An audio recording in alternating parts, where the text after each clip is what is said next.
el cerebelo colabora en la formación del techo del cuarto, ¿verdad? ¿Se acuerdan que el puente y el bulbo formaban el piso gracias a la fosa romboidal? Pues el cerebelo contribuye en la formación del techo gracias a los famosos pues, pelos medulares, se llaman, ¿verdad? Superior y inferior. También sabemos que el cerebelo va a estar separado del cerebro gracias a una prolongación de la dura madre, que se conoce como la tienda, ¿verdad? La tienda del cerebelo, o tentorio también lo llaman. Ustedes van a ver sobre la práctica, les vamos a mostrar ahí. Es una estructura que nos divide estas dos. En cuanto a sus dimensiones, ¿cuánto mide, cuánto pesa el cerebelo? Va a tener 10 centímetros a nivel transversal, ¿verdad? Por 6 centímetros en diámetro anteroposterior y 5 centímetros de altura. ¿Ok? O sea, 10 por 6 por 5. Ese es el tamaño que va a tener el cerebro. Si se dan cuenta, es mucho más pequeño que el cerebro, ¿verdad? Vale.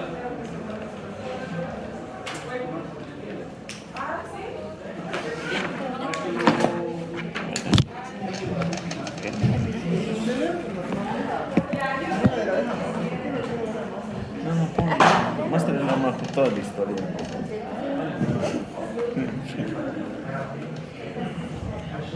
¿Estás grabando? Ponle toda la historia.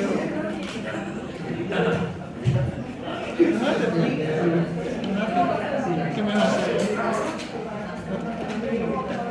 ¿Cómo lo soporte? Es porque es veniano. Por eso lo soportas. Yo sí eres mediana. Yo la molesto porque me agrada. No, molesto aparte de eso. Nada más. ¿Por qué igual dañar? Algunas palabras se entienden. Bien, entonces, como les decía, en cuanto a lo que son las dimensiones, va a tener un diámetro transversal de 10 centímetros, hemos dicho un diámetro anteroposterior aproximadamente de 6 centímetros y una altura, ¿verdad?, de 5 centímetros. En cuanto al peso, ¿cuánto pesa? Pesa 140 gramitos, ¿verdad? 140 gramos. Si lo comparamos con ¿cuánto pesa el cerebro? 1300, con los 1300 gramos del cerebro. 1300. Y es más pesado, obviamente, el cerebro. 1300, 1500. ¿Y sabían que el cerebro del varón es más pesado y más grande que el de la mujer? Esto no quiere decir que sea más inteligente, ¿verdad? Estamos hablando de tamaño. Justo he visto un meme o un video en relación a esto, ¿no? En un programa le preguntan a las mujeres si iban a ganar no sé cuánto y dicen, ¿cuál es el cerebro más grande? Y ellas tenían un pensamiento un tanto feminista y ponen, el de la mujer y pierden, ¿no? ¿Por qué? Porque anatómicamente el cerebro del varón es más pesado y es más grande, ¿verdad? Generalmente puede variar entre 100 a 150 gramos. ¿Qué es lo que mide la inteligencia? Más pesado. Ahora, la consistencia es muy semejante a la del cerebro. Ustedes van a ver que es muy semejante a la del cerebro, es decir, es blanda, ligeramente pastosa, ¿no? Y en cuanto al color, ¿quién sabe qué color tiene el cerebro? Blanquecino, ¿verdad? Muchas veces tirado a grisáceo. Acá lo podemos observar en un corte. ¿Qué corte es este? El corte sagital, ¿verdad? Estamos observando las dos estructuras para compararlas también. Estamos viendo por un lado el cerebro, ¿verdad? Y por otro lado hacia abajo el cerebelo. Cuando el cerebelo lo tenemos así en un corte, ya sea sagital o ya sea transversal, pueden observar esta configuración que se la llama o se la conoce en anatomía como el árbol de la vida, ¿verdad? Le llaman el árbol de la vida porque justamente parece un árbol con sus ramificaciones. Sí. En esta imagen también nos permite observar el cuarto ventrículo, ¿verdad? Acá estamos viendo el techo, todo esto es el techo del cuarto ventrículo. El vértice del techo, que es esta porción que penetra dentro del mismo cerebelo, se le conoce como el fastigio o fastigio. ¿Por qué? ¿Okay? Y esto que ustedes están viendo acá son los velos, ¿verdad? El velo medular superior y el velo medular inferior, que le pertenecen aquí al cerebelo. Gracias a eso se establece lo que es el techo del cuarto ventrículo. ¿Okay? Ahora, acá también estaba olvidando mencionar en esta imagen, se puede observar el tensorio o la tienda del cerebelo que, como les decía, no separa lo que va a ser el cerebelo del cerebro, ¿no? A ese nivel ustedes van a ver que va un seno, ¿no? Un seno venoso que tiene el cerebro, ¿ok? Y como pueden ver va a terminar desembocando a nivel de la gran prensa de ófilo o confluencia de los senos. En cuanto a su configuración externa, sabemos que, por si acaso, al cerebelo le dicen el órgano de los 10-3. Ah, sí, ¿Por sale qué? en el libro. Si se han dado cuenta, todo tiene 10-3, todo viene de A3, ¿verdad? De los 10-3. Por ejemplo, tiene 3 partes: una región permiana, paravermiana y lateral. Superior, inferior, anterior. Tiene 3 núcleos, por si acaso. Tiene 3 segmentos, ¿no? Sí. Palio cerebelo, anticerebelo, neocerebelo. Tiene 3 pedúnculos, superior, medio, inferior. Tiene 3 funciones, 3 arterias, 3 síndromes, ¿no? Todo viene de A3 en el cerebelo, por eso es una de las estructuras más fáciles de aprender, gracias a los 10-3. Ahora, dentro de eso tenemos sus partes. El cerebelo tiene una porción central que le llaman el vermis. ¿Por qué le llaman vermis? ¿Quién sabe qué quiere decir la palabra verme? Gusano, ¿verdad? Porque tiene justamente la forma de un gusano, ¿ok? De ahí viene su nombre, vermis. Y a los lados vienen los hemisferios cerebelosos. Estos hemisferios cerebelosos, hagan de cuenta que el cerebelo es como una mariposa, donde el cuerpo de la mariposa sería el vermis y las alas son los hemisferios. ¿Okay? Esa es la forma que va a tener el cerebelo, especialmente cuando lo vemos desde su cara superior. ¿Okay? Desde su cara superior. Aquí está, fíjense, esa es la cara superior. ¿Sí o no? ¿Parece una mariposa? Vean, este es el vermis. Todo esto es el vermis. Y estos son los hemisferios cerebrosos.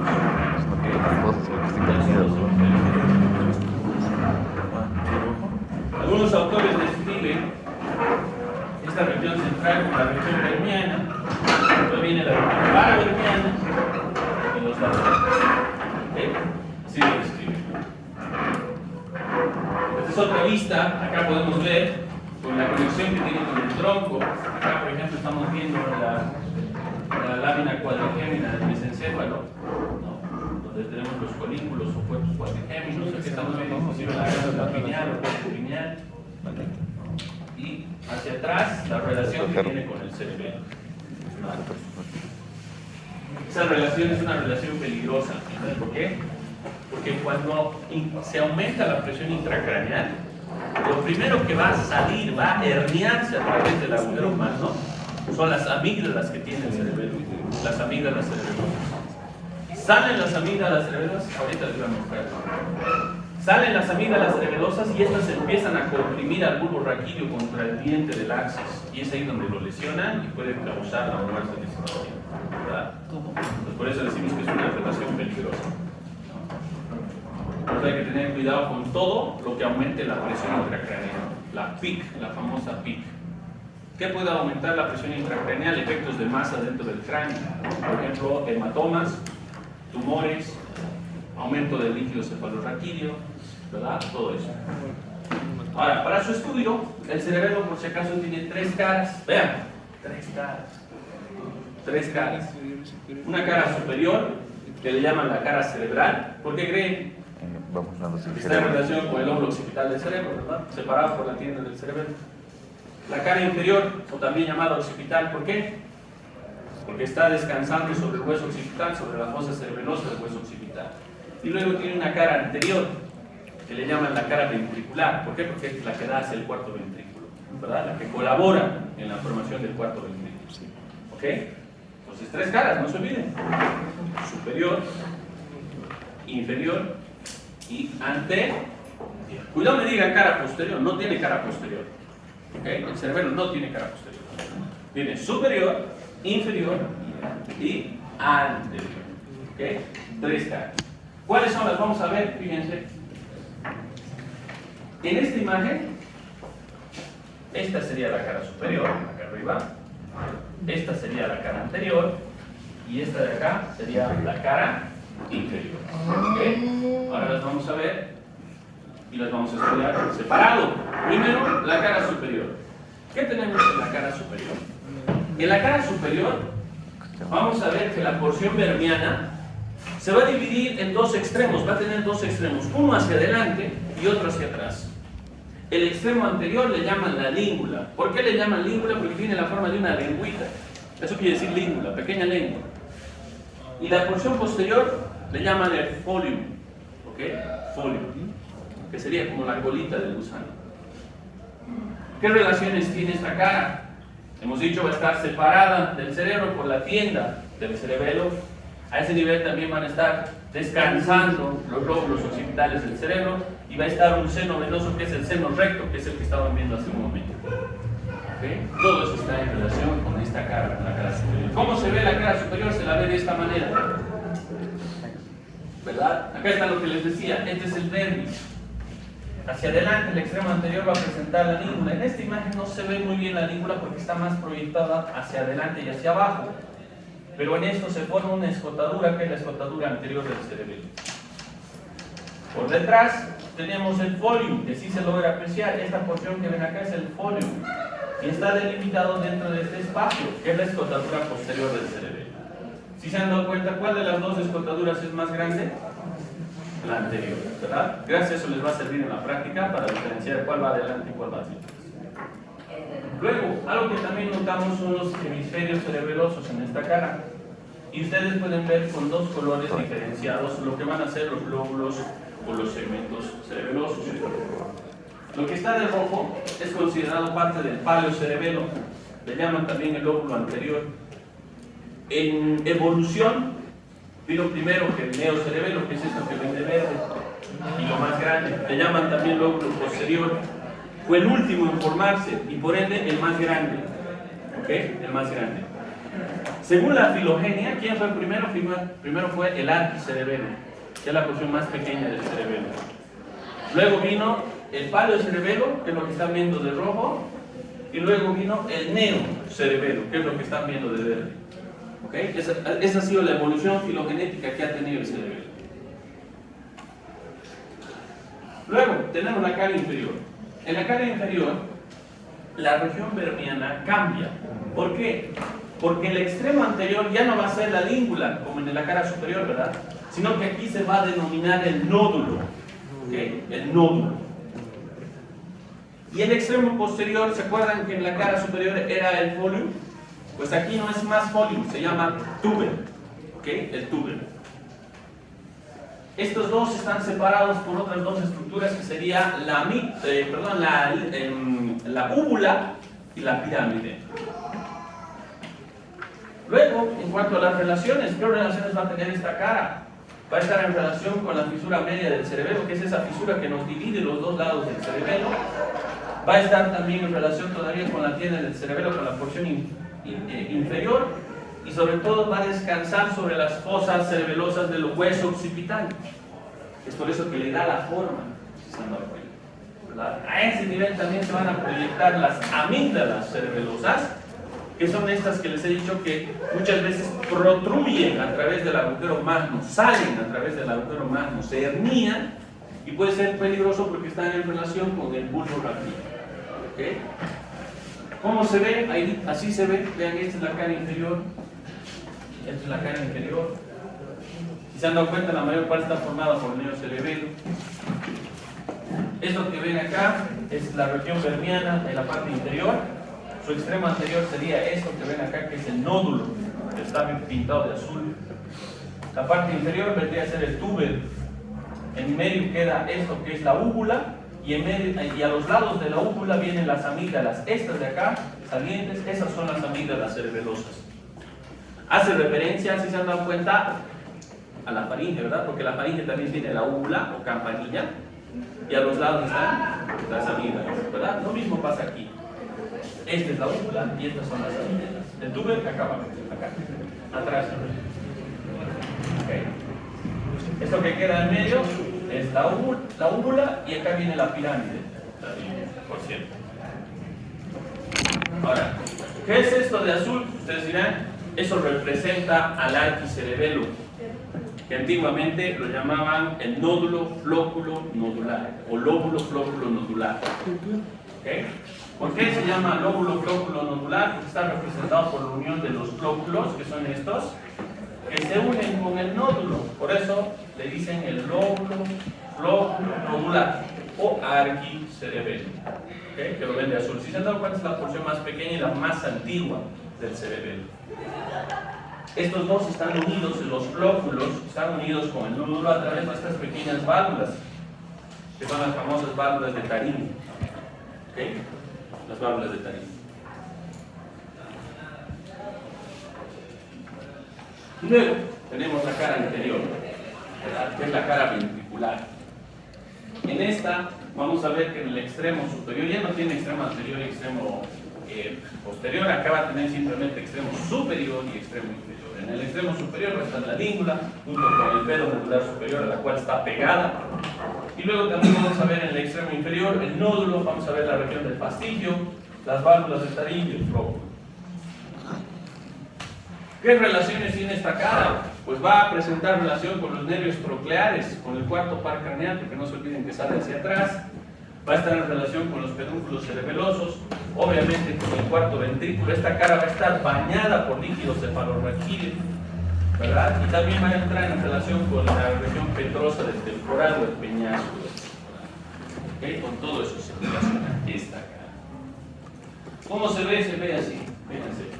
Es la misma imagen que hemos visto hace rato, solo que le damos énfasis a este sector, porque esta es la parte anterior. ¿Okay? Como les decía, en el extremo superior vamos a tener esta pequeña estructura, es la língula, ¿verdad? Es como una lengüita, está pegada a esto que es el velo medular superior. Este espacio que ven acá que se mete dentro del cerebelo, ese es el fastigio. ¿Okay? A los lados tenemos los tres pedúnculos cerebelosos. Este de acá es el superior, el más grande es el medio y este es el inferior. Estos pedúnculos cerebelosos nos unen el cerebro, con las tres estructuras del tronco encefálico: mesencéfalo, puente y bulbo. Vean, tres conexiones. Luego por debajo tenemos los flóculos, que ya hemos dicho que representan al arquicerebelo, junto con las válvulas de Tarim, que están uniendo al nódulo. Este es el nódulo en el extremo inferior. Ya por debajo tenemos la úvula y a los lados las amígdalas cerebelosas. Eso es lo que se ve también en la cara anterior del cerebelo. Es por eso que ustedes tienen que conocer también la segmentación, ¿no?, periférica del cerebelo. El cerebelo se divide en tres segmentos filogenéticamente establecidos. El primero, el más antiguo, hemos dicho que es el arquicerebelo, o también llamado lóbulo flóculo nodular. El segundo en surgir fue el paleocerebelo, ¿verdad? Y el último en surgir fue el neocerebelo. ¿Okay? El paleocerebelo, no se olviden, representa al lóbulo anterior. En cambio, el neocerebelo, la parte más grande, representa al lóbulo posterior. Cada uno de estos segmentos está representado por núcleos, ¿verdad? Por núcleos que son de importancia. Por ejemplo, el paleocerebelo va a estar representado por los llamados núcleos del interpósito. Les dicen, son dos, pero forman un solo grupo, que le llaman los núcleos del interpósito. Esos son el núcleo globoso y emboliforme. Ambos representan a los núcleos del interpósito. ¿Okay? Y por ende representan al paleocerebelo. Por otro lado, el neocerebelo está representado por el núcleo más grande que tiene el cerebelo, se lo puede ver en un corte histológico. Estamos hablando del núcleo dentado, se llama así porque tiene la forma de unos dientes de sierra. Y luego tenemos, representando al arquicerebelo o lóbulo flóculo nodular, tenemos los núcleos fastigiales del techo. ¿Okay? Los llaman también del techo o fastigiales. Cada uno de estos núcleos tiene una función en específica que está relacionado con cada segmento, ¿no? Por ejemplo, el paleocerebelo se caracteriza porque se va a encargar de la coordinación motora de miembros inferiores y también el tono muscular. ¿Okay? Por otro lado, el neocerebelo se va a encargar de lo mismo, pero de los miembros superiores. Y finalmente, el arquicerebelo ¿no? Que es la parte más antigua, se encarga del equilibrio.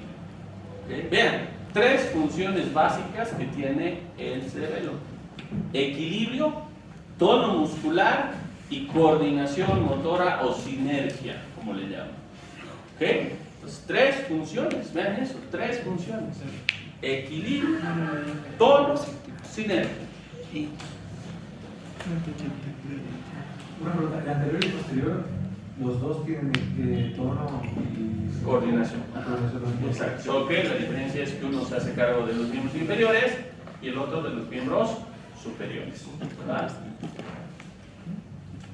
Ahí está la división, ¿no? Se pueden ver ahí los 3 de azul, el arquicerebelo, de rojo el paleocerebelo y de verde el neocerebelo.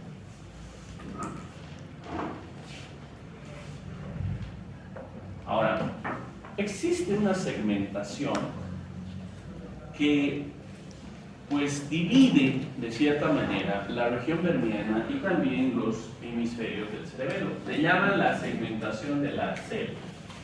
¿Okay? En esta segmentación del Arcel nosotros vamos a ver que, pues, por ejemplo, la región vermiana, esta se divide, como hemos visto hace rato. Primero, la porción superior la divide en lo que va a ser la língula, que no se ve aquí. Por detrás el lobulillo central, que es este sector. Luego esta elevación que le llaman el culmen. Más abajo hay una caída que le llaman el declive. Y finalmente el fólico. ¿Okay? Esos son los segmentos superiores. No se olviden: língula, lobulillo central, culmen, declive y fólico. Ahora, hacia abajo va a estar primero hacia adelante el nódulo, ¿se acuerdan? Luego venía la úvula, luego viene la pirámide y finalmente el útero. ¿Okay? Esa es la división del Arcel, solo a nivel de la región vermiana. ¿Qué pasa con los hemisferios? Vean, los hemisferios se dividen gracias a que presentan también, fíjense, estas fisuras, ¿verdad? Estas fisuras. Hay una fisura principal que la están viendo ahí, que es la fisura principal del cerebelo. Luego tenemos también otras, que son accesorias o secundarias, que van a subdividir los hemisferios también en lóbulos. Por ejemplo, hacia adelante tenemos lo que va a ser el lobulillo cuadrado o cuadrangular, que representa toda esta región. ¿Okay? Por detrás de este tenemos lo que van a ser los lobulillos semilunares, que son 2, el semilunar superior y el semilunar inferior. ¿No? Si vemos desde abajo, también vamos a tener otro lobulillo que está por delante, en la porción inferior, por delante del lobulillo semilunar inferior, que le llaman el lobulillo digástrico o viventer. ¿Okay? Lo mismo, viventer o digástrico. Y ya luego tenemos las tonsilas o amígdalas cerebelosas. Acá en esta imagen se puede ver lo que le estaba diciendo hace un momento, ¿no? De la segmentación del Arcel. Primero está el nódulo, luego viene la úvula, luego viene la pirámide y luego viene el túnel. ¿Okay? En ese sentido. Acá en esta imagen hacia arriba podemos ver la língula, que es esta pequeña porción que está pegada al velo medular, y luego viene el lobulillo central. ¿Okay? Bien. Se lo ve y se lo estudia mejor a la región vermiana así, con un corte. Y así tenemos en el anfiteatro, por si acaso. ¿Okay? Este es un corte sagital de la región vermiana, donde están viendo la segmentación del Arcel. Fíjense, ¿quién viene primero? Língula, ¿verdad? Esta es la língula, parece una lengüita, por eso se llama así. Está pegada a esto que es el velo medular. Língula. Luego por detrás de la língula, ¿quién viene? El lobulillo central. Luego la elevación le llaman el culmen. La caída le llaman declive. Y el último es el fólico. ¿Okay? Ahora, si nos vamos hacia abajo, primero teníamos el nódulo, ¿verdad? Luego viene la úvula, luego viene la pirámide. ¿Ven por qué le llaman pirámide? Tiene forma piramidal, ¿verdad? La pirámide. Y finalmente, el tubérculo. ¿Ok? Vamos a seguir en orden. ¿Ustedes me dicen? Língula. Lóbulo central, culmen, Declive. fólico. Al revés. Fólico. Declive. Lóbulo central, Língula. Muy bien. Ahora el de abajo. Nódulo. Úvula. Pirámide. Pirámide, Túbulo. tuber, pirámide, úvula, nódulo. Entonces ya conocen, ya saben la segmentación de las. Ahora, ¿qué pasa con la configuración interna? En la configuración interna, como hemos visto ya con otras estructuras del sistema nervioso, hemos dicho que tenemos que conocer dos cosas: la sustancia blanca y la sustancia gris. ¿Verdad? Cuando hablamos de sustancia blanca, hablamos de fibras, de axones, ¿verdad?, que forman parte, en este caso, del cerebelo. Sí, bien. Estas fibras que va a tener el cerebelo son fibras de conexión que van a conectar al cerebelo con otras estructuras, como por ejemplo con el tronco, o que van a conectar la corteza cerebelosa con los núcleos del cerebelo, ¿verdad? Por eso esas fibras se dividen en dos grandes tipos: las llamadas musgosas y las trepadoras. ¿Ok?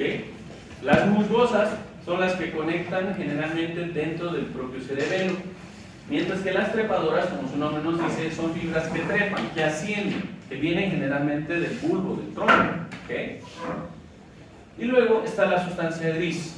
Cuando hablamos de sustancia gris, al igual que en el cerebro, hay que dividir sustancia gris central y sustancia gris periférica.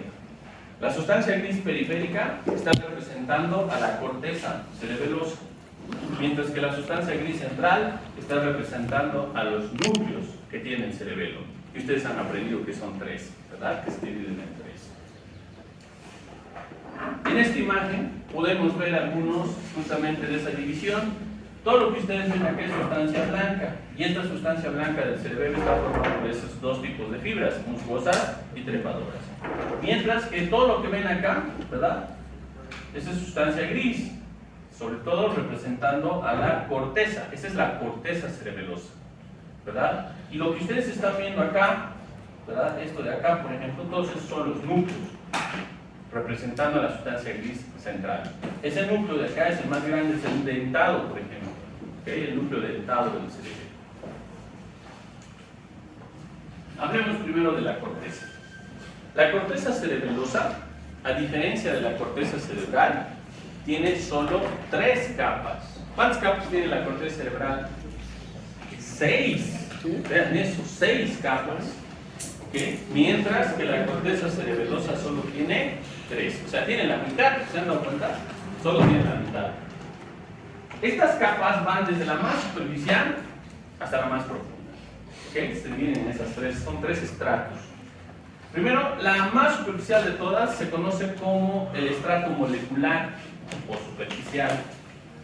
Esta se caracteriza porque va a estar representada principalmente por neuronas de tipo estrelladas. Luego tenemos la capa media o el estrato medio, o de las células de Purkinje se llama. ¿Por qué? Porque obviamente en este estrato encontramos las famosas células de Purkinje.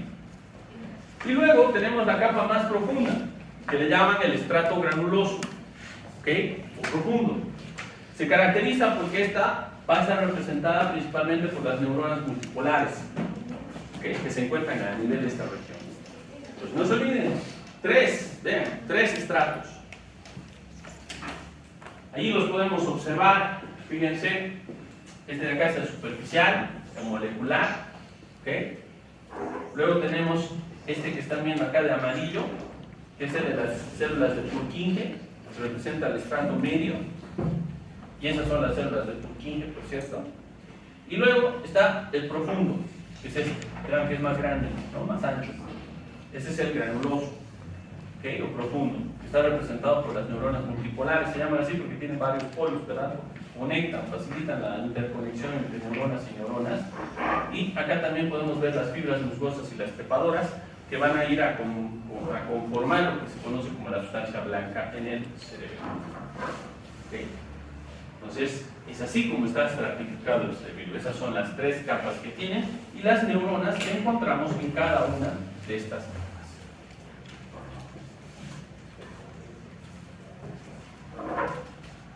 Ahora, ¿qué pasa con la sustancia gris central? Hemos dicho que está representada por núcleos, ¿verdad? Tenemos primero los núcleos llamados del techo o fastigiales. ¿Quién se acuerda a qué segmento del cerebelo representaba? Al más antiguo, al arquicerebelo. ¿Okay? Por eso estos núcleos se relacionan con el equilibrio. ¿Okay? Se relacionan con el equilibrio. ¿Cuánto miden los núcleos del techo o pastillares? Miden aproximadamente 6 milímetros. Se caracterizan porque van a estar en relación al lóbulo flóculo nodular, van a representar al arquicerebelo, ¿verdad? Y se conectan con quién? Con el vestíbulo, obviamente, pues, por la función, pues, hemos dicho, del equilibrio. Luego tenemos los núcleos globoso y emboliforme. ¿Por qué se llaman así? Porque si ustedes los ven, el globoso tiene la forma de un globo y el emboliforme tiene la forma justamente de un émbolo, de una coma. ¿Okay? Ambos representan a los núcleos del interpósito, se llaman. Núcleos del interpósito. Sobre la parte. Exacto. Y estos representan al lóbulo anterior, es decir, al paleocerebelo. ¿Okay? Al paleocerebelo. Se conectan con el tálamo, con el núcleo rojo. ¿Por qué? Si nos ponemos a pensar, esos núcleos son importantes para la coordinación de movimientos. Justamente estos se encargan de la coordinación de movimientos, principalmente los miembros inferiores. Gracias a estos podemos llevar a cabo la marcha, por ejemplo, ¿verdad? Y mantener el tono muscular también de los miembros inferiores. Luego está el núcleo dentado, que por cierto este es el más grande de todos los núcleos cerebelosos, el dentado. Ya han visto la forma que tiene, de dientes de sierra. Este se relaciona con el lóbulo posterior, es decir, representa ¿a quién? Al neocerebelo. Al neocerebelo. Y por ende, el neocerebelo, ¿de qué se encarga? De la coordinación también y del tono de qué? De los miembros superiores. ¿Okay? Por eso se conecta con el tálamo y con el núcleo rojo, que también son estructuras que coordinan, que controlan el movimiento de las manos. Y es muy importante porque si se han dado cuenta, la coordinación de movimientos en las manos es vital para el ser humano, porque casi todo lo hacemos con las manos, ¿no? Tenemos gran habilidad con las manos gracias a eso. No así tanto con los pies, pero con las manos, sí. Este es un corte transversal hecho a nivel del cerebelo, donde podemos apreciar tanto la parte gris periférica, representando a la corteza, como la parte central. Vean, estos de acá son los núcleos fastigiales, por cierto. Estos de acá son los del interpósito, son los globosos y el emboliforme. Y este de aquí es el dentado, el famoso dentado. Vean las fibras que están conectando, ¿verdad? Con el tronco. Estas son las famosas trepadoras, las fibras trepadoras, que son parte de la sustancia blanca también del cerebelo. ¿Ok? Así se ve la sustancia gris en el cerebelo. Hablando de las conexiones, esto es muy importante porque explica las funciones que tiene el cerebelo, ¿no? ¿Con quién se conecta el cerebelo? Primero hay que separar las conexiones del arquicerebelo, del paleocerebelo y del neocerebelo, ¿verdad? Por ejemplo, ahí podemos ver también una imagen, algo gráfica que nos muestra los haces, las principales conexiones. ¿Quién me puede decir un haz aferente que conecte con el cerebelo?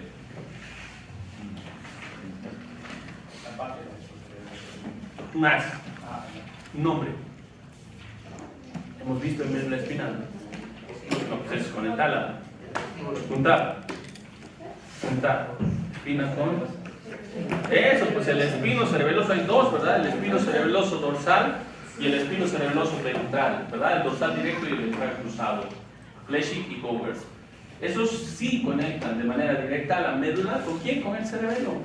¿Okay? Con el cerebelo. Ahora, es por eso que estas conexiones se dividen en aferentes y eferentes. Dentro de las conexiones aferentes, es decir, que le llegan al cerebelo, tenemos, por ejemplo, las fibras vestíbulos cerebelosas directas y también lo que van a ser las vestíbulos cerebelosas indirectas. Acá viene una foto, indirectas. Estas fibras, como su nombre les dice, ¿de dónde vienen? Vestíbulo, de los núcleos vestibulares, ¿verdad? Del tronco encefálico, de ahí vienen. Estas son las que conectan directamente con la vía del equilibrio, ¿verdad? Nos sirven para justamente mantener el equilibrio. Luego tenemos fibras eferentes, es decir, que salen del cerebelo. ¿Y hacia dónde se dirigen? Vean, las fibras que forman el fascículo fastigio vulvar directo. Fastigio vulvar viene del núcleo fastigial, ¿y dónde se va? Al bulbo, muy bien. Y luego tenemos también el fastigio vulvar cruzado. Así como tenemos fibras que van de manera directa, tenemos fibras que se le cruzan, ¿verdad? Y esas conexiones sería la conexión de vuelta hacia lo que va a ser el bulbo. Entonces, podemos decir que el arco cerebelo interviene en las 5, gracias a estas conexiones que han visto, interviene en que la sincronización de impulsos que están relacionados con el equilibrio, ¿verdad? Interviene en el movimiento también, si se han dado cuenta, de los ojos, la cabeza y el cuello, porque estos movimientos también nos ayudan al equilibrio, ¿verdad? Son muy importantes. Por eso cuando un paciente tiene problemas de equilibrio, como en el caso del vértigo, por ejemplo, hay una prueba que se le hace, se le pide al paciente que se eche en la camilla y se le mueve la cabeza, y ustedes van a ver que los ojitos, cuando se le mueve la cabeza, se desvían al lado contrario. ¿Okay? Luego, también obviamente todo esto nos lleva a la capacidad de mantener el equilibrio debido a que va a controlar a los músculos posturales, ¿verdad? Gracias a eso nosotros podemos estar en 2 pies y no nos caemos. Cuando fallan estos mecanismos es cuando vienen los problemas, ¿verdad? Y generan lo que es el mareo, lo que es esa sensación de desvanecimiento, de debilidad, y son parte de lo que va a ser el vértigo también, ¿no? Que muchas veces también involucra a otras áreas como el área del gatillo o el área postrema que generan el vómito, ¿verdad? Paleocerebelo. El paleocerebelo también tiene sus conexiones aferentes y eferentes. Dentro de las fibras aferentes que le llegan, está, por ejemplo, ahí están los que les decía, el famoso haz espinocerebeloso, ¿verdad? Ya sea el dorsal directo o el ventral cruzado, ¿ok? A su vez también va a recibir al haz cúneo-cerebeloso, ¿no? A su vez estas van a emitir fibras que van a formar las fibras eferentes y que se dividen en 2 grandes grupos, las interpósito-lúbricas y las interpósito-talámicas. Su nombre les dice con quién conectan. Vean, interpósito-lúbricas salen de los núcleos del interpósito, ya sean globosos y emboliformes, y conectan con quién, rúbricas, con el núcleo rojo, ¿ok? Y las interpósito-talámicas, no hay que ser genio, ¿verdad? ¿Con quién conectan? Con el tálamo. Okay. ¿Y por qué se generan estas conexiones? Pues para explicar su función, ya que intervienen en el control del tono muscular, hemos dicho, y también en la coordinación de los músculos del tronco y de los miembros inferiores. ¿Okay? Esto es muy importante, por cierto. Mantienen el tono muscular de nuestros miembros para mantener así también la postura, para colaborar en la postura y por ende también en el equilibrio. ¿Okay? Si estos fallan también pueden generar atonía a nivel de los músculos, pueden generar fallas en la coordinación de los movimientos, ¿verdad? Que se pueden ver en los síndromes. Por si acaso hemos dicho, hay 3 síndromes. Sabiendo las funciones de cada una de estas porciones, no hay que ser genio para ver qué va a ser afectado. Por ejemplo, en un síndrome arquicerebeloso, ¿qué vamos a tener? Eso. En un síndrome paleocerebeloso, ¿qué vamos a tener? Muy bien. En un síndrome neocerebeloso, pero de miembros superiores. ¿Verdad?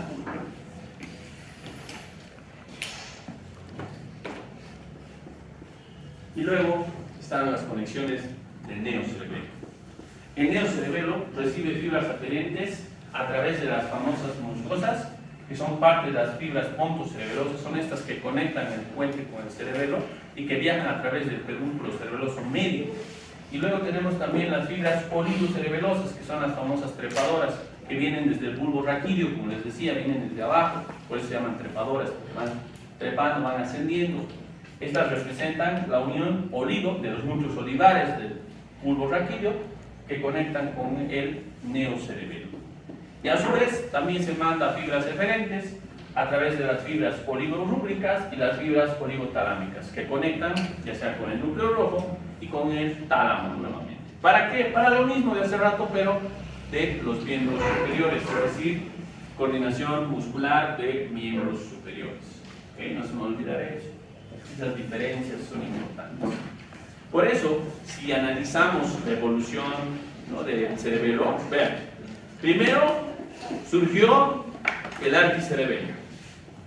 Ahí nos sirvió simplemente para el equilibrio, ¿verdad? Luego vino el paleocerebelo.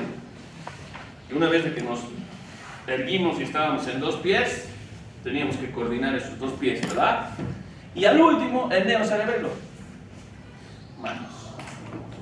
Nuestras habilidades manuales que caracterizan al ser humano. ¿Ok? Así se da. Esas son sus funciones. Por eso, al cerebelo, muchachos, le llamamos el órgano de los diestres. Ustedes saben los diestres y ya tienen el tema en el bolsillo. Si se han dado cuenta. Todo el tema del cerebelo en el bolsillo.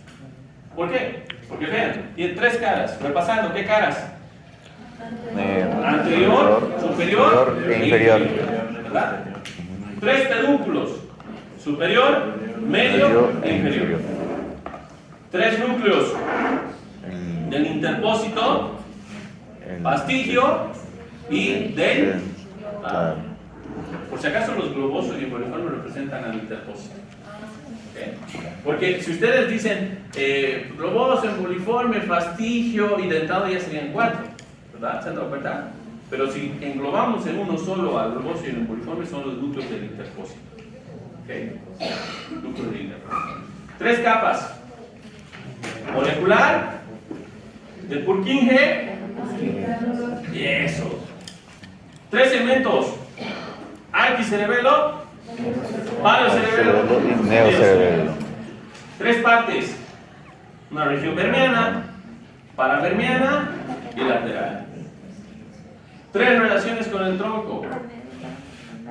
Eso, con la médula oblongada, con el puente y con el mesenterio. Tres signos, ¿sí? Arquicerebeloso, paleocerebeloso, neocerebeloso. Tres arterias. Esto todavía no lo hemos hecho, pero el cerebelo está irrigado por tres arterias, que son las famosas arterias cerebelosas, ¿verdad? Primero tenemos la posterior inferior, luego viene la media, o también llamado anterior inferior, y luego la superior. ¿Ok?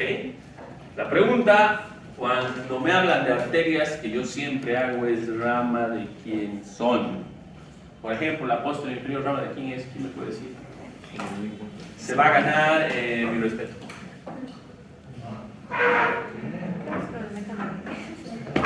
Rama de quién es la cerebelosa posterior inferior. No, es rama de la vertebral. ¿Okay? Es rama de la arteria vertebral. Es la única rama en realidad de la arteria vertebral. Las otras dos cerebelosas, la antero inferior y la superior, son ramas de la basilar. ¿Okay? Ramas de la basilar.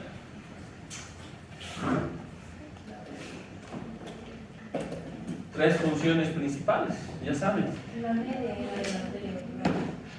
No, la posterior inferior. Tres funciones principales: equilibrio, coordinación y tono. Listo. Ella tiene todo el tema en el bolsillo. La media y la superior de la base.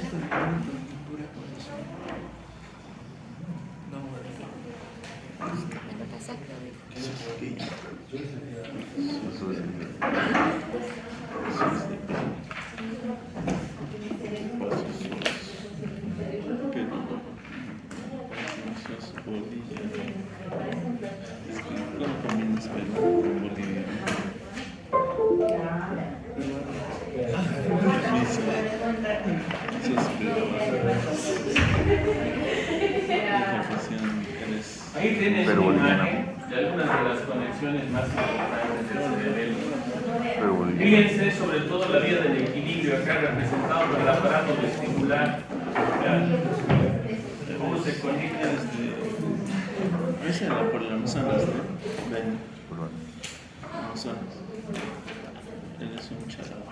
Boluano. Boluano. Boluano.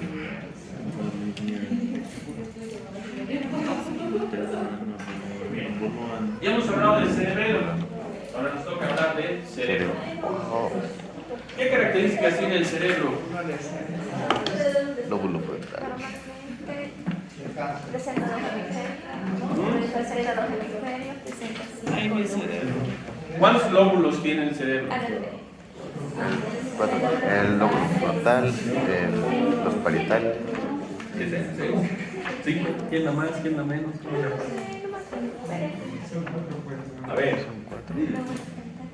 primero tenemos lo que va a ser el lóbulo frontal, Los parietales. el lóbulo parietal, el lóbulo temporal, el lóbulo occipital, un lóbulo escondido que es el famoso lóbulo de la ínsula y el lóbulo límbico. ¿Cuántos son? 6, ¿verdad? Son 6 lóbulos que tiene el cerebro. Eso no sabías. ¿Cuál más? Lóbulo límbico. El famoso lóbulo límbico de Broca.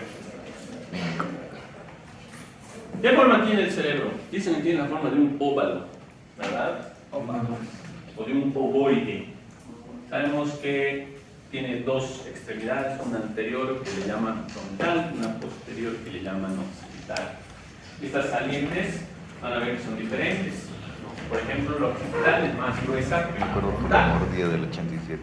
Osmar Saavedra. Así se ve. La masa encefálica, como le llamamos también, se caracteriza por esos pliegues y esos surcos que hacen parte de su estructura, ¿verdad? Esos pliegues se conocen como los giros o también les llaman circunvoluciones. Por si acaso estoy diciendo circunvolución, no estoy diciendo circunvalación, ¿ves? Es una calle, una avenida en realidad. ¿Ok? Estoy diciendo circunvolución o giro, más fácil es giro, ¿no? Giro. Es lo mismo, giro, circunvolución. Estos surcos que ustedes ven también son los que van a separar estos giros. Ahora, el cerebro está formado por la unión de los dos hemisferios. Sabemos que tenemos dos hemisferios, ¿verdad? Un hemisferio derecho y un hemisferio izquierdo.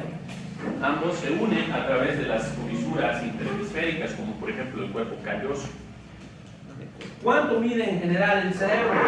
¿No? Tiene una longitud aproximada de 17 a 18 centímetros, un ancho de 14 centímetros y una altura de 13 centímetros.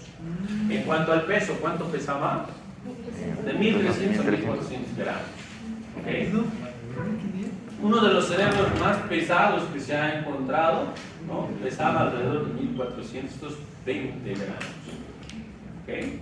Era también de dimensiones mucho más grandes. Sabemos que en la profundidad, ¿no?, de la cisura interhemisférica, que es esa que nos separa los dos hemisferios derecho e izquierdo, vamos a encontrar el cuerpo calloso, que es esta comisura que une, decíamos, los dos hemisferios específicos, ¿verdad? Ahí podemos observar, acá se ha hecho, ¿no?, una técnica para poder observar el cuerpo calloso, que está llevando las fibras de un hemisferio hacia el otro. Nos sirve como una conexión, ¿no?, que pues, va a interconectar un hemisferio con el otro. Acá también lo podemos observar en el cuerpo sagital, que es el cuerpo calloso, ¿verdad? Es parte de la sustancia blanca que también tiene el cerebro.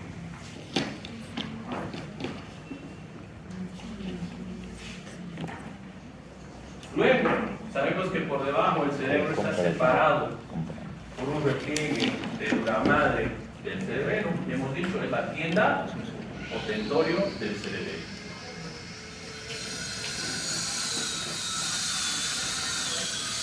Ahí estamos viendo lo que son las cisuras. La cisura interhemisférica es una de las más importantes, más profundas, más marcadas, pero no es la única, ¿verdad? Porque también tenemos, por ejemplo, la cisura central o del Rolando, se llama. ¿Hay algún Rolando acá? La cisura central por el Rolando.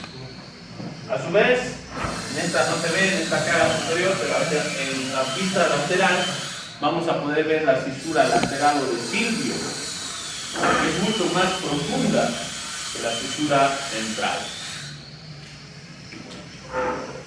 Aparte, también vamos a ver que en general el cerebro goza de protección, ¿verdad? Primero gracias al componente óseo que forman los huesos del cráneo, luego las meninges o leptomeninges, las tres, estamos hablando de la vía madre, la dura madre, la dura madre, y luego también estamos viendo que va a tener protección gracias al líquido cefalorraquídeo espinal, que tiene la función de ¿qué? De amortiguar los golpes, el golpeteo del encéfalo cuando la cabeza se mueve. ¿Okay? Este líquido actúa como un amortiguador, como un lubricante que va a proteger al cerebro del golpeteo dentro del propio cráneo, ¿no? Esa es su función principal. ¿Quién produce el líquido cefalorraquídeo? ¿Quién sabe? Eso, los plexos coroideos, los ependimocitos, ¿verdad? Que son las células que tienen los plexos coroideos, son los productores del líquido. Pero este líquido también se va a reabsorber. ¿Quién se encarga de la reabsorción del líquido cefalorraquídeo? ¿Quién sabe? Daniel, que todo lo sabe, si no lo inventa. A ver, vamos.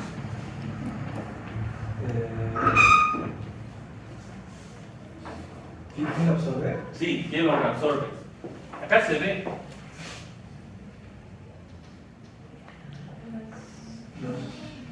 Ustedes han visto en primero lo que deja en el cráneo, en la cara interna de la bóveda.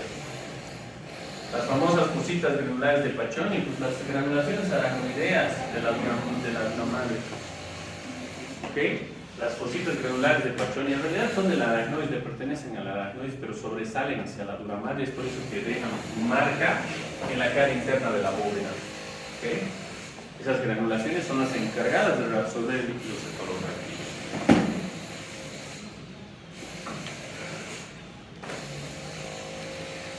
Ahora, sabemos que en general el cerebro va a estar cubierto también por lo que va a ser la corteza cerebral, es parte de la sustancia gris periférica igual a nivel del cerebro. Es muy importante, está subdividida también esta región por surcos y fisuras que van a dar origen también, como decíamos, a estos pliegues que le llamamos las circunvoluciones o giros. ¿Por qué son importantes estas regiones? Porque ustedes van a ver que acá se ubican áreas específicas relacionadas con funciones motoras, sensitivas, sensoriales, ¿verdad? Las llamadas áreas de Brodmann. En cuanto a la configuración externa, ¿no?, de cada hemisferio, como están viendo en la imagen, así externamente solo se pueden evidenciar cuatro lóbulos: el lóbulo frontal, el lóbulo parietal, el lóbulo temporal y el lóbulo occipital, ¿verdad? Pero son 6. ¿Por qué no se ven los otros? Porque uno de ellos está en la profundidad de la cisura. Esta es la cisura lateral, por si acaso, de Silvio. Y si nosotros separamos esto, vamos a ver ahí en la profundidad al lóbulo límbico, al lóbulo de la ínsula, o la llamada ínsula de Rayleigh. Y si vemos la otra cara, en la otra cara vamos a poder observar, en la cara interna vamos a poder observar el otro lóbulo, que es el lóbulo límbico de Broca, que se forma de la unión de la circunvolución del cíngulo con lo que va a ser la circunvolución parahipocámbica, en unión gracias al istmo. Esta es una imagen, esta es una tomografía que nos permite observar, ¿no?, en un corte sagital en la cara mediana, ¿okay?, donde podemos observar todo esto va a ser parte del lóbulo límbico de Broca, y también nos permite ver algunos espacios también que hay dentro del cerebro, ¿no? Esos espacios también son los ventrículos, los famosos ventrículos laterales, que como son dos corresponden al primero y segundo ventrículo, ¿verdad? Y más abajo ya en el tronco, o mejor dicho a nivel del encéfalo, está el tercer ventrículo y luego el cuarto ventrículo. Este es el sistema ventricular, se llama, donde va el líquido cefalorraquídeo. ¿Cuál sería el tercer ventrículo? Este que queda en el encéfalo. Acá se puede ver parte de ese espacio. Está ocupando justo ese espacio que hay entre los dos tálamos. Ese es el tercer ventrículo.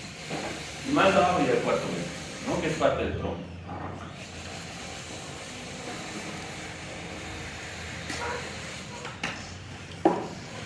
Ahí están viendo el lóbulo de la ínsula. Se llaman el lóbulo escondido. ¿Por qué? Porque está escondido ahí en la profundidad de la cisura lateral o de Silvio. En ese espacio que le llaman el valle silviano, por cierto. Cada lóbulo está separado también, ¿no? En el caso, por ejemplo, del lóbulo frontal está separado del parietal gracias a la cisura central o de Rolando. El lóbulo parietal, a su vez, está separado del occipital por el surco parieto occipital, que están viendo allá arriba. El lóbulo temporal está separado del frontal y del parietal a través de la fisura lateral o de Silvio, y también, ¿no? En relación al occipital no tiene una verdadera separación.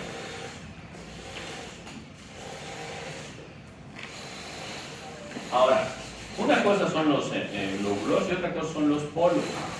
¿Okay? El cerebro o cada hemisferio tiene 3 polos, por si acaso. Un polo anterior que le llaman frontal, que es esta saliente que ustedes ven acá. Un polo temporal y un polo occipital.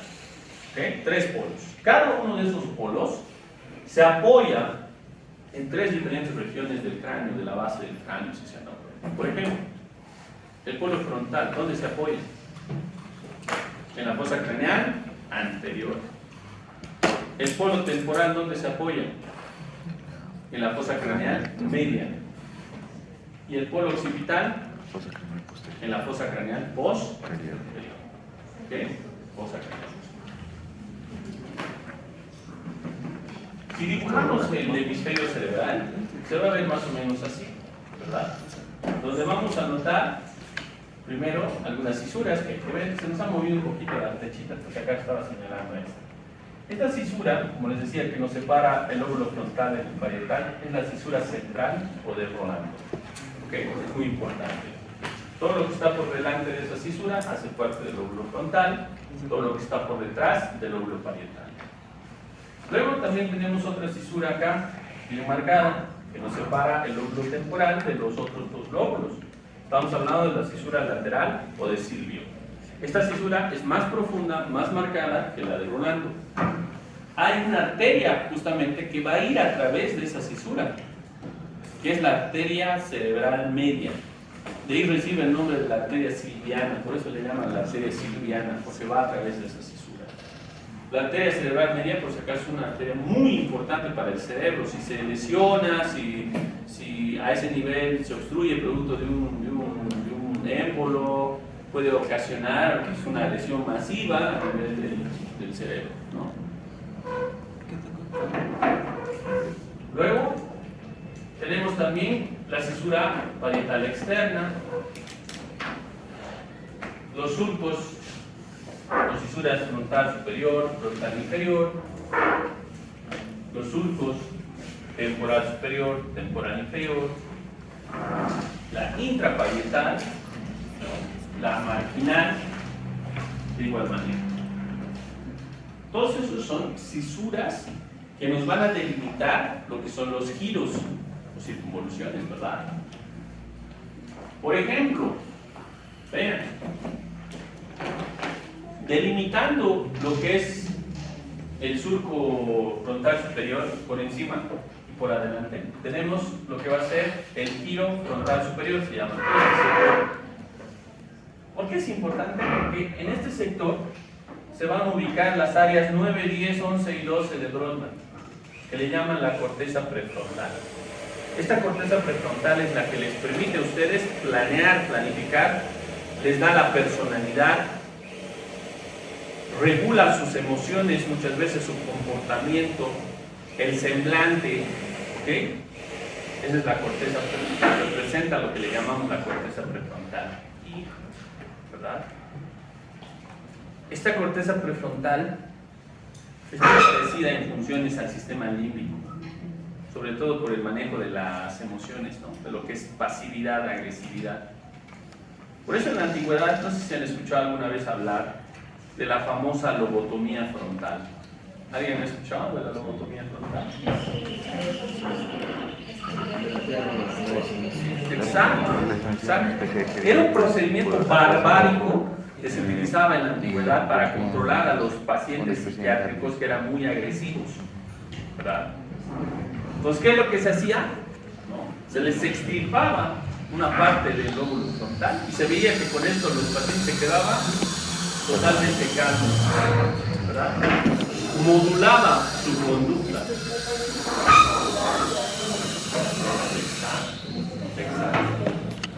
Por eso, no sé si ustedes han visto alguna vez cómo representaban en caricaturas, en dibujos a los pacientes psiquiátricos, entre comillas, loquitos, ¿Cómo lo siguen? Con una camisa de fuerza y una cicatriz en la frente. Esa cicatriz en la frente era un guiño a esta cirugía, por si acaso, a la lobotomía frontal. Luego tenemos la circunvolución o giro frontal medio, ¿verdad? Que se ubica entre los dos surcos frontales superior e inferior. Y finalmente, hacia abajo, la circunvolución frontal inferior o giro frontal inferior, que se divide en tres porciones. La porción orbitaria, que es esta de acá, la porción triangular, que tiene forma de triángulo, y la porción opercular, del opérculo. ¿Ok? Está relacionada con el área de Broca. ¿Ok? Luego, por delante de la fisura del Rolando, se forma uno de los giros más importantes, que es el giro pre-central o pre-rolándico, le llaman.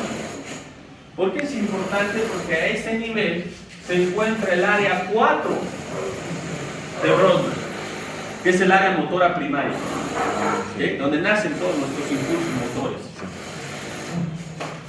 Todo esto representa al lóbulo frontal, ¿ok? En cuanto a circunvoluciones o giros. Luego tenemos el lóbulo parietal, que va a tener tres circunvoluciones solamente. La circunvolución parietal superior, la circunvolución parietal inferior, que ambas están separadas por el surco intraparietal, y por delante de la cisura postcentral, que es esta, vamos a tener justo entre la cisura postcentral y la central, tenemos este giro, que es el giro postcentral o postrolándico, le llamo. ¿Por qué también es importante? Porque es ahí donde se ubican las áreas 3, 1 y 2 de Brodmann, que son consideradas el área somatoestésica o somestésica primaria, es decir, el área sensitiva primaria. Todos los impulsos sensitivos llegan a ese sector. ¿Se dan cuenta? El área motora y el área sensitiva están separadas apenas por la fisura central de Rolando. Si hay una lesión de alguna de estas áreas, esto va a repercutir, no se olviden, en el lado contralateral a la lesión, ¿verdad? Dando, obviamente, secuelas neurológicas relacionadas con la motricidad y con la sensibilidad. El lóbulo occipital en esta cara solo tiene tres giros. El giro occipital superior o primero, el medio o segundo y el tercero o inferior. Y el temporal también tiene tres: la circunvolución temporal superior, la circunvolución temporal media y la circunvolución temporal inferior. De estas, la más importante es la circunvolución o giro temporal superior. ¿Por qué? Porque acá se ubican las áreas 41 y 42 de Brodmann, que se encarga de la audición, y el área 22, que es el área de asociación auditiva, que va junto con el área de Wernicke, que es el área del lenguaje, ¿verdad? De la comprensión del lenguaje. Por eso es importante. Esta era la cara externa. En la cara interna, ¿qué tenemos? En la cara interna varían un poquito los giros. ¿Por qué? Porque, por ejemplo, vamos a tener acá lo que va a ser la cisura calcarina. Nos vamos a olvidar acá, es la cisura calcarina. Tenemos también la cisura parieto-occipital. Tenemos también lo que va a ser la central, que apenas se ve en esta cara. La cisura callosa marginal. Y esto nos va a llevar a la formación de estas circunvoluciones, como por ejemplo la circunvolución del cuerpo calloso, también llamada del cíngulo, que es muy importante para el sistema límbico. Tenemos también lo que va a ser, dicen que la sensación del amor, uno de esos sectores aparte del hipotálamo, se genera aquí, en la circunvolución del cíngulo, ¿no? Luego tenemos el lóbulo temporo-occipital, que es cara interna. Tenemos el lóbulo de la cuña, le llaman así porque tiene forma de una cuña. Luego tenemos el lobulillo cuadrilátero, que le llaman así por la forma que tiene. Le dicen también la precuña porque está por delante de la cuña. El lobulillo paracentral, que es este que está en relación con la cisura central de Rolando. Y luego todo esto que ustedes ven acá representa a la circunvolución frontal interna. Que es donde se encuentran también las áreas 9, 10, 11, 12.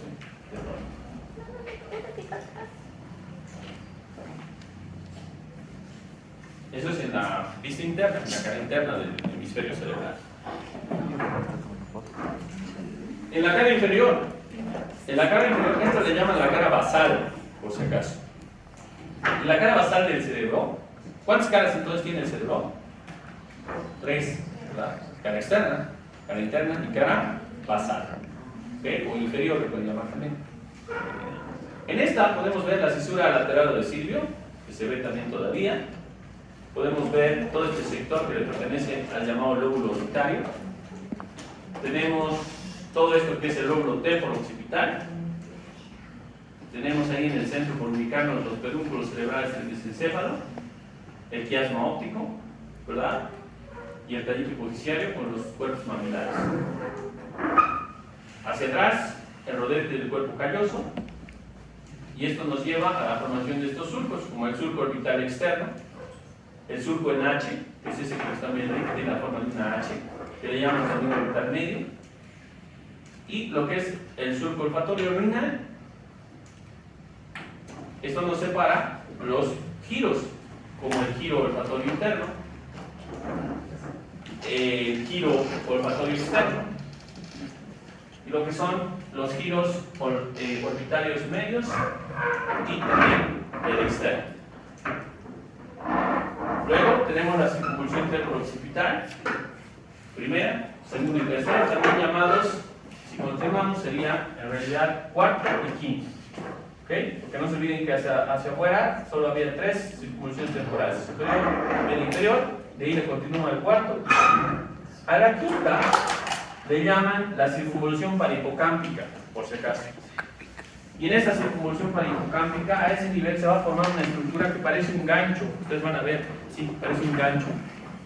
Ese gancho que tiene el cerebro en esa su cara le llaman el uncus. ¿Okay? Le dicen el uncus. Uncus quiere decir gancho, por si acaso. Uncus. ¿Por qué es importante el uncus del cerebro? Porque si nosotros hacemos un corte a nivel del uncus, vamos a ver que a ese nivel hay una estructura, un núcleo muy importante que es la amígdala. ¿Okay? La famosa amígdala o cuerpo amigdalino o núcleo amigdaloideo, no sé cómo le llaman también, ¿verdad? Y la amígdala es el centro del miedo, ¿sabían? Es el que genera el miedo, la sensación de miedo, de ira también. Se han hecho estudios en personas, en estos psicópatas, en asesinos seriales, y se ha visto que la amígdala es mucho más grande que el del promedio. ¿Okay? Interesante, ¿no?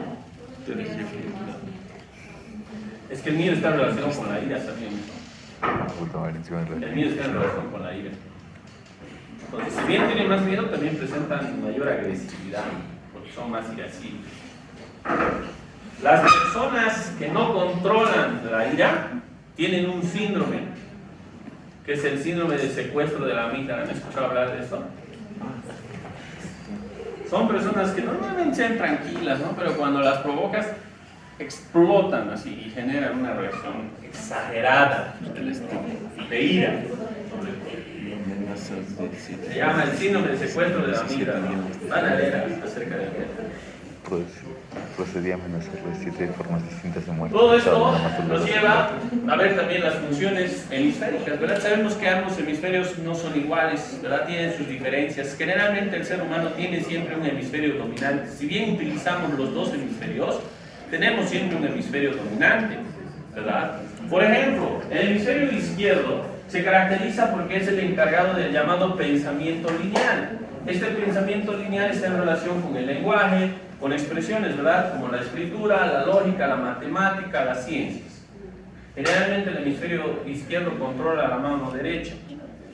Y por el otro lado tenemos el hemisferio derecho, que se encarga del pensamiento holístico, artístico, ¿verdad? Se encarga de la música, de la fantasía, de la creatividad, del arte como tal, del genio, de la percepción, de las expresiones emocionales. Esta es la parte más emocional. ¿Se han dado cuenta? Entonces, este se encarga del control de la mano izquierda.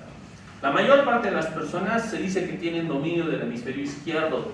Por eso es que generalmente son más diestros, ¿verdad? Hay muy pocos zurdos. Zurdo. Se ha visto que las personas más inteligentes están relacionadas más con el hemisferio derecho, por eso tienen control más de la mano izquierda también. Puta madre, no soy inteligente. Ahora, esto nos lleva a ver de manera interna la corteza cerebral. ¿Qué características tiene la corteza cerebral? Les he dicho, ¿cuántas capas tiene? 6, ¿verdad? Tiene 6 capas. Es mucho más gruesa que la corteza cerebelosa, ¿verdad? Tiene más capas. Ahora, la clave del funcionamiento del cerebro reside en la corteza cerebral. Si bien el cerebro también tiene sus núcleos centrales, que son los núcleos basales, les llaman, ¿verdad? Estos más sirven para coordinación que otra cosa, pero donde realmente viene el impulso, donde vienen las funciones elevadas, por así decirlo, del cerebro, como la escritura, la memoria, el lenguaje, todo eso, están en la corteza. En la corteza, ¿ven esto? Por eso, si se daña la corteza cerebral, esto repercute en el paciente con secuelas neurológicas irreversibles en la mayor parte de los casos. ¿Okay? Irreversibles. Entonces, esto nos explica por qué, debido a que la corteza está representada por quién. Vean, ¿qué son estas? ¿Qué son esas? Neuronas, ¿verdad? Neuronas. La corteza cerebral presenta todas estas neuronas que las tenemos de distintas formas, de distintos tamaños, de distintos tipos, y cada una de ellas cumple unas funciones específicas. En general, sabemos que el grosor de la corteza cerebral puede variar de 1.5 a 4 milímetros. Vean eso. Se va a dividir también según su edad filogenética, según su evolución filogenética. En el arqueocórtex, que es la parte más antigua del cerebro, ahí viene también el sistema límbico, por cierto. Luego viene el paleocórtex, que surgió después, y lo más nuevo, el neocórtex. Gracias al neocórtex nosotros somos la especie dominante sobre esta tierra, el Homo sapiens, ¿verdad? Se ha visto que el Homo sapiens tenía un neocórtex más desarrollado que, por ejemplo, su contemporáneo en cuanto a evolución. Estamos hablando del hombre de Neandertal, o el Homo neandertal, ¿verdad? 90% de la corteza humana, ¿no?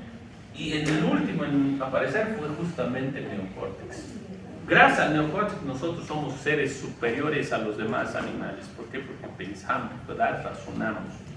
Algunas veces. A veces nos olvidamos de esto. La corteza cerebral en general tiene la forma, ¿verdad? O en general sabemos que va a cubrir todo lo que va a ser la región periférica y va a brindar un revestimiento completo acá en el hemisferio cerebral. Sabemos que está compuesto por sustancia gris. Obviamente esto que implica que tiene neuronas, tiene abundantes vasos sanguíneos, tiene fibras amielínicas, ¿verdad? Tiene también células de la glía, etc. Es más gruesa, sabemos, justo a nivel de una cresta o a nivel de un giro de circunvolución, y se va a hacer mucho más delgada a nivel de la profundidad de un surco. La corteza cerebral, al igual que la sustancia gris de cualquier otro sector del sistema nervioso central, consiste en qué? Mezcla, como hemos dicho, de células nerviosas, es decir, de neuronas, de células de la glía, de fibras, etc. ¿Cuántas capas tiene? Ustedes me han dicho, tiene 6, ¿verdad? 6 estratos, que se clasifican de igual manera desde el más externo hasta los más profundos o más internos. Cada uno de estos estratos, de estos 6 estratos que ustedes están viendo en esa imagen, está representado por un tipo de neurona o tipos de neuronas que ustedes van a ver tienen diferentes funciones, ¿no? Por ejemplo, tenemos las principales neuronas, son las células piramidales que se dividen en 3. Las gigantes, las medianas y las pequeñas, ¿ok? De esas 3, la más importante es la gigante, le llaman las gigantes piramidales de von Betz o de Betz simplemente. ¿Por qué son las más importantes? ¿Por qué se llaman piramidales? Porque tienen forma de pirámide. Y de ellas su axón es el que va a formar el haz piramidal o córtico espinal, por si acaso. ¿Okay? Por eso son las más importantes. Luego están también las células estrelladas de Martinotti, por ejemplo. Estas células se llaman así, ¿por qué creen? Porque tienen forma de estrella, ¿verdad?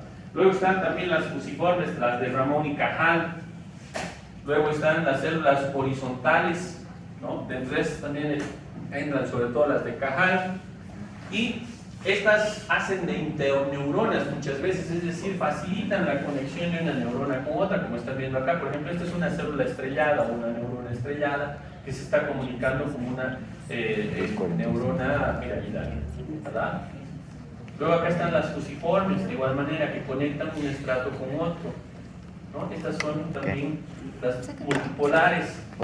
Existen diferentes tipos de neuronas dentro de lo que van a ser los estratos o las capas que tiene pues, la corteza cerebral.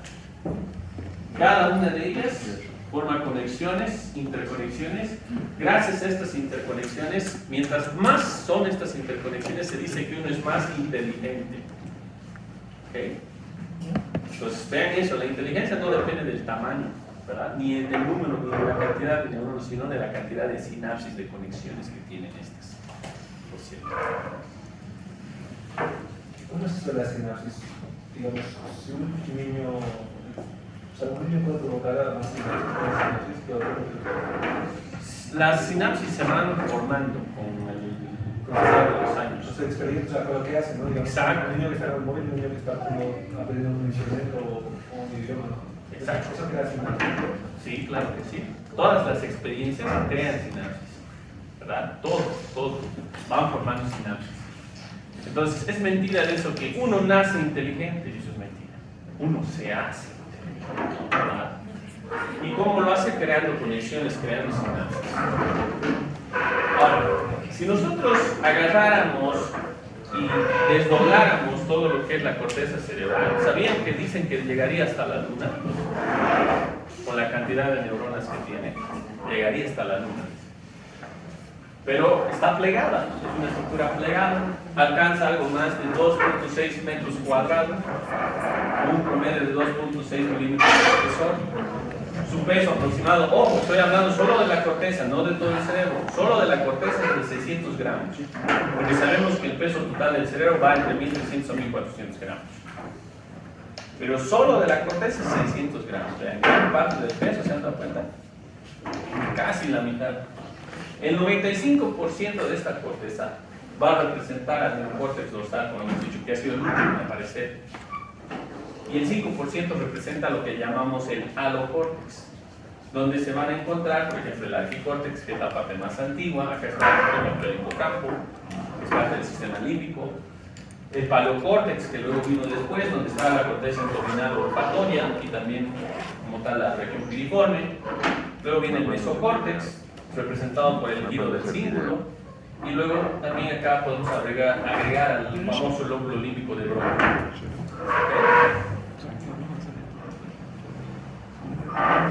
Fíjense todos esos números, todo eso que ven aquí es un mapeo que se ha hecho del cerebro. Esas son las famosas áreas de Brodmann.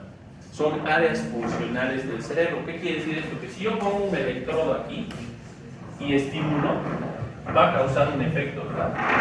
Por ejemplo, si yo pongo el electrodo en el área 4, ¿qué va a ocasionar? Un movimiento, debido a que esa es el área del movimiento, ¿verdad? El área primaria. Son más de 52 áreas, pero de esas 52 áreas ustedes solo tienen que saber las más importantes. ¿Okay? ¿Cuáles son las más importantes? Fíjense, por ejemplo, el área 4 de Brodmann, hemos dicho es el área motora primaria. Luego tenemos también áreas relacionadas motoras, como el área 6, que le llaman el área premotora, ¿okay? O motora o psicomotora también le dicen. Después está el área 8, que es el área de movimientos oculares. Gracias a esto ustedes pueden mover los ojos. Luego tenemos la corteza prefrontal o el área prefrontal, que involucra varios segmentos o varias áreas, ¿verdad? Como el área 9, 10, 11 y 12. Luego tenemos también hacia este sector lo que va a ser el área 44, 45, que vendría a ser el área de Broca, le dicen. Esta área de Broca es el área del lenguaje articulado, del lenguaje hablado. Le llaman el área motora del lenguaje o de la articulación de la palabra.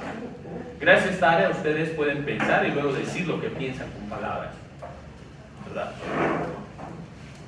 Esta se conecta a través de un haz que es el haz arqueado o arciforme con otra área que está acá atrás, que es el área de Wernicke o Wernicke le llaman, que es el área del lenguaje le llaman el área de interpretación del lenguaje.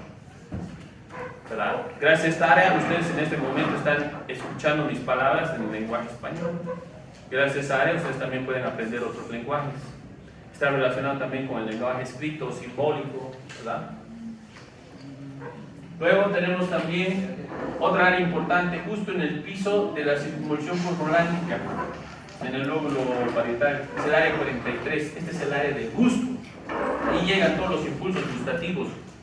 Gracias a esto pueden diferenciar los sabores salado, dulce, amargo, umami, ¿verdad? Y ácido. Luego tenemos acá el área 3, 1 y 2 de Brodmann, que está relacionada con el área sensitiva, ¿verdad? Primaria. Le llaman el área somatoestésica primaria. Acá llegan todos los impulsos sensitivos, como decíamos. Después también está el área 5 y el área 7, que están en relación. Estas áreas sirven para la interpretación también de lo que va a ser la sensibilidad como tal, o son áreas de asociación en general. Luego está el área 39 y 40, áreas le llaman de orientación en el espacio. Y a nivel del lóbulo temporal tenemos áreas de importancia como el área 41 y 42, que es el área auditiva primaria, y el área 22, que es el área de asociación auditiva. Después, en la cara basal tendríamos el área 28 y 34 de Brodmann, que representa el área olfatoria, ¿verdad? Le llama la corteza olfatoria, es ahí donde llegan todos los impulsos olfativos. Está relacionado también con el sistema límbico. Y finalmente, hacia atrás, tendríamos las áreas visuales, el área 17, 18 y 19. El área 17 de Brodmann es el área visual primaria, mientras que el área 18 y 19 es considerada el área visual de asociación. Gracias a estas áreas, ustedes pueden interpretar una imagen, ¿verdad? Interpretar lo que ven. Aparte, hay otras áreas que no están mencionadas con números, pero que tienen una región, como el área, por ejemplo, de Exner, que es el área de la escritura, que relaciona la parte pensante con la parte motora para poder escribir. Y luego está también el área de reconocimiento de caras, que es un área que está en relación con la parte visual. Gracias a esta área ustedes pueden reconocer una cara, ¿verdad? Jamás nos olvidamos de una cara. Ese es un dicho y es un hecho. Podemos olvidarnos del nombre de la persona, pero jamás de su cara. ¿Okay? ¿Por qué? Porque nuestro cerebro ya tiene esa capacidad de detectar una cara. De ahí viene el término cara conocida. Si una persona viene por primera vez, la ves, ¿no es? Lo primero que le miras es la cara. La saludas, esa persona te puede decir su nombre, pero se te va a ir su nombre, te vas a olvidar. La próxima vez que la veas vas a decir, ah, sí, la conozco, pero no me acuerdo su nombre. No hay eso de que, ah, no te reconocí. No te quiso reconocer, que es otra cosa.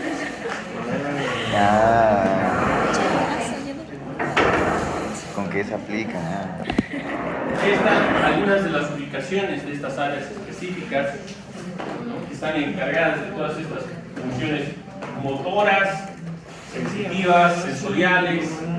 ¿Okay? No se olviden, son las áreas corticales de Brodmann. Gracias a estas áreas, específicamente a la motora y a la sensitiva, se ha creado lo que se conoce como el homúnculo. ¿Qué es un homúnculo?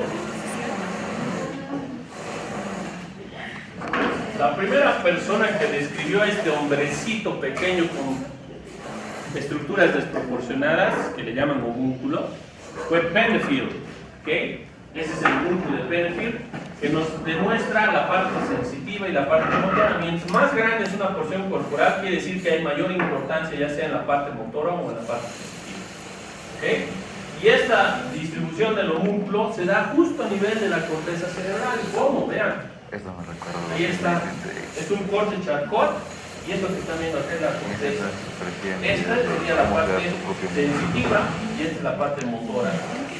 Pues como pueden ver en la parte motora, ¿qué regiones tienen? Esta se encarga del control de los músculos del pie, del miembro inferior, de la cadera, del tronco, de las manos. Vean que de las manos es mayor el control. Lo mismo que los músculos de la cara, de la lengua, de la faringe, etc.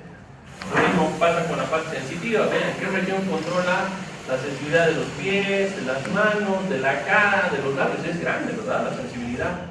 Y así sucesivamente. ¿Se dan cuenta? ¿Qué quiere decir esto? Si hay un daño, por ejemplo, que involucre un área acá, esto va a ver en nuestro paciente, se va a repercutir, ¿no? El paciente no va a tener sensibilidad en el pie. Ah, ¿dónde está el daño? O el paciente va a tener, qué sé yo, parestesias a nivel de la cara. ¿Dónde se dio el daño? O va a tener una parálisis facial. ¿Dónde se dio el daño? Por acá. De tipo central, ¿verdad? ¿Se entiende? Para eso nos sirve la descripción del músculo, ya sea motor o sensitivo, del periférico. Esto se explica gracias a estas áreas grandes, ¿no? Sabemos que el área parietal o el lóbulo parietal está relacionado con el área 3, 1 y 2, que es el área somatoestésica primaria, de asociación, donde entra el 5 y el 7, ¿no?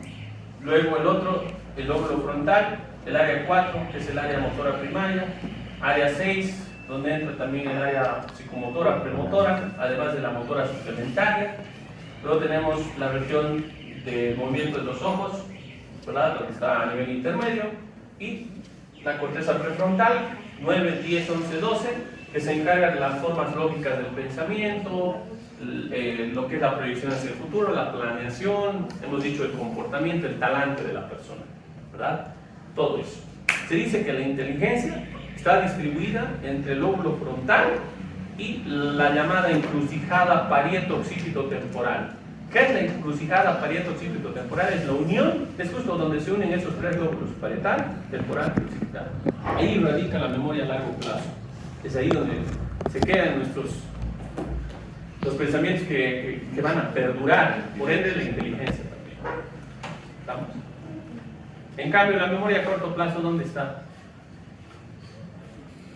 La de hechos recientes, la que nos sirve para datos recientes, así como el número de teléfono que nos van a dar ahorita. ¿Para qué? ¿Dónde está? ¿Dónde se encuentra? Ahí viene el sistema límbico. Se encuentra en el hipocampo, ¿okay? En el famoso hipocampo. Por eso, cuando se lesiona el hipocampo, el paciente presenta amnesia anterógrada, ¿okay? Es decir, a hechos recientes. El paciente no va a poder recordar hechos recientes, ¿verdad?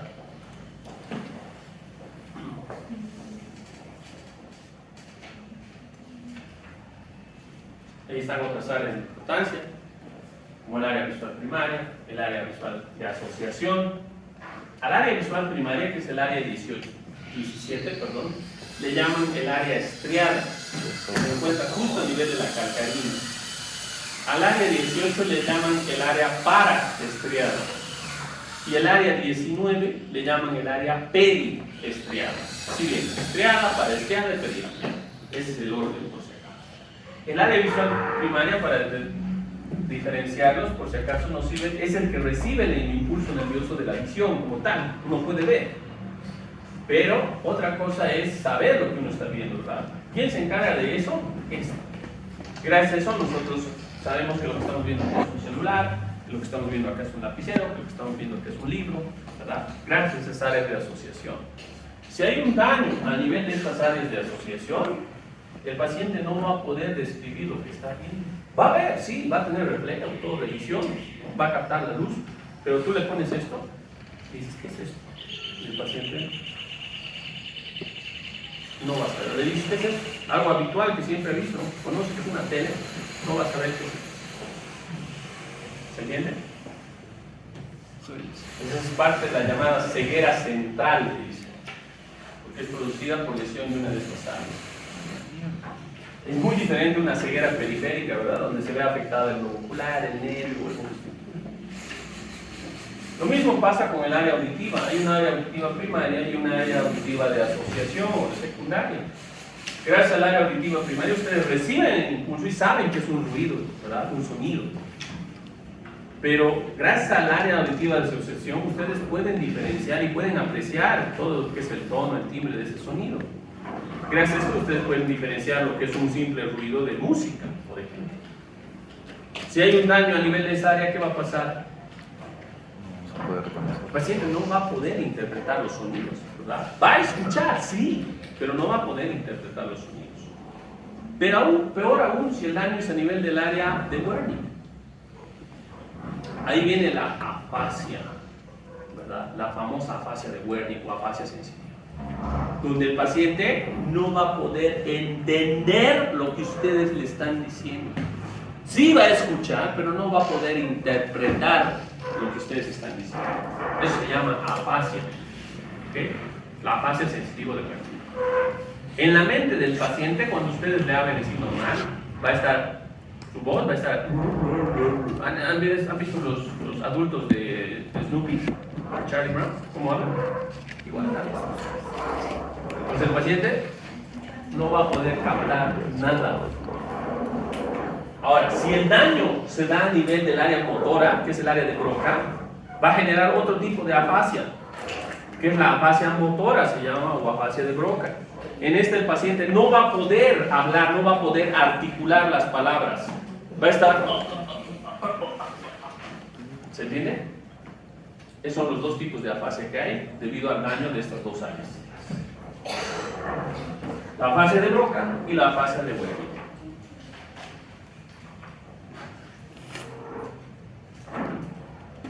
Bien, ahí estamos viendo algunas de las ubicaciones también que ya habíamos mencionado hace un momento.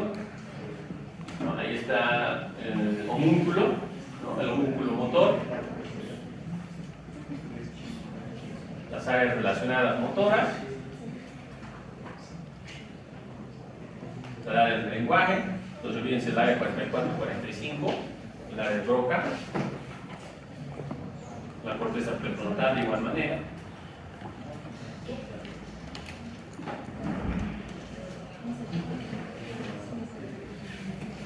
Las áreas sensitivas, ¿verdad? Primaria es 3, 1 y 2, y de asociación es 5 y 7.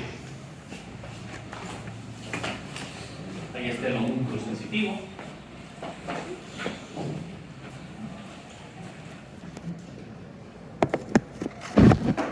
A nivel temporal, ya hemos dicho las áreas auditivas principalmente. También podemos encontrar el área del gusto, que es el área 43, y el área vestibular, ¿no? Que está situado justo cerca de la parte de la circunvolución postcentral, ¿no? Ese está vinculado con las sensaciones de la cara, ¿no? Y ustedes van a ver que generalmente estas áreas están en el hemisferio dominante, ¿sí? En el hemisferio dominante. El lóbulo occipital, las áreas visuales, ¿no? Y la corteza de Conínsula, que está relacionada con funciones del sistema límbico. Ahora, para finalizar, ¿ustedes sabían que hay diferencias entre el cerebro del varón y el cerebro de la mujer?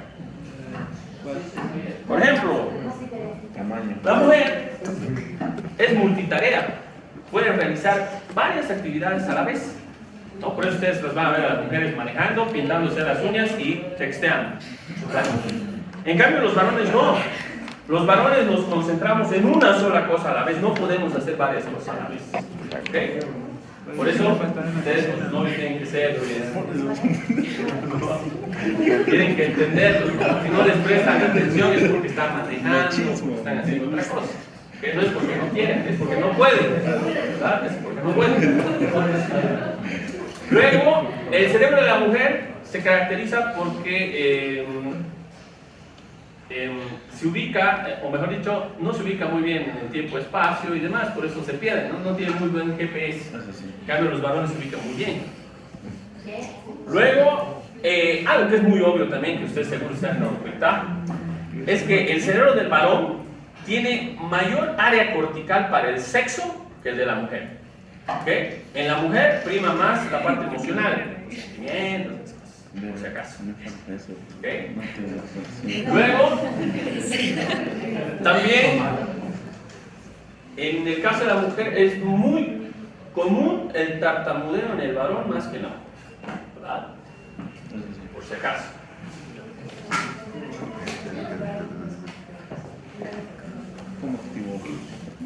Esas son algunas de las diferencias. Hay más, ¿no? Muchas más diferencias, pero estas son algunas de las más importantes entre el cerebro de la mujer y el cerebro del varón. ¿Okay? Otra diferencia también estructural, como les decía hace un momento, es el tamaño. El cerebro del varón es más grande, más pesado que el cerebro de la mujer. Y eso no tiene por qué ser mal. Otra cosa. El cerebro de la mujer tiene un área mucho mayor destinada para la parte verbal. Por eso habla más, ¿verdad? Que el varón.